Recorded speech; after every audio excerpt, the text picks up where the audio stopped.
Rant and Rave, here we go. Let's first talk about the draft from the other day. What do you think the Falcons should be graded with this draft, Tuck? I will give them an A-. You know, I saw a lot of people, including a few football coaches, who were against those offensive line picks in the first round, and I don't understand that.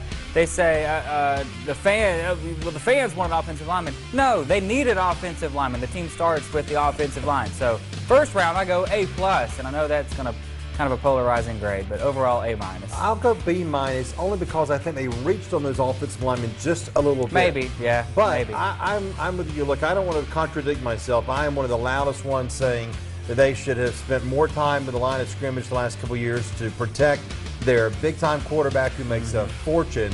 They haven't done that, except the only year they did, they went to the Super Bowl. Yeah. So if these kids work out, this is going to be a great draft. If not, it's going to be and you know, the Lamar Holmes-Peter Kahns draft from a few years ago is what still scares me a little bit. But I think that overall you have to be excited that they did address the line of scrimmage, at least on the offensive side of the ball. And people say, you know, we could get free agents or trades or whatever, but has that worked out the last several years? No. No. So let's try something else. Their offensive line evaluation's a little sketchy, so Yeah. we'll see how they go.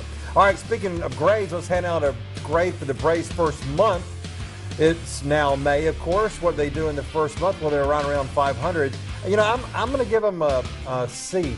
And the reason is because the front office gets an F for not addressing the bullpen. If this bullpen had been handled and taken care of in the offseason, they'd be leading the division by 3 or 4 games. Yeah, I'm going to go with C too. I think coming in, we both thought there might be a little bit of a fall off or somewhere around last year, but so far it's a pretty big step down because of the bullpen issues. They're a few games below 500 or a game below 500 right now, so yeah, I'll go with a C. All right, speaking of the Braves, the bullpen, of course, they're kind of having tryouts out there during the season for closer. Jacob Webb or Luke Jackson for closer. Who are you voting for in that election? I'll just go with the new guy and say Jacob Webb. What have you done for me lately? I agree. I think Luke Jackson's hanging on by a thread. I know he hasn't given up a run since the first game of the season, but he still strikes me as a quad A guy. Webb, I like him. I want to see more of him in a safe situation. I hope we can do that and see him just to see how good he can be. And finally, all right, this is going to be tough for me to answer now, Tucker.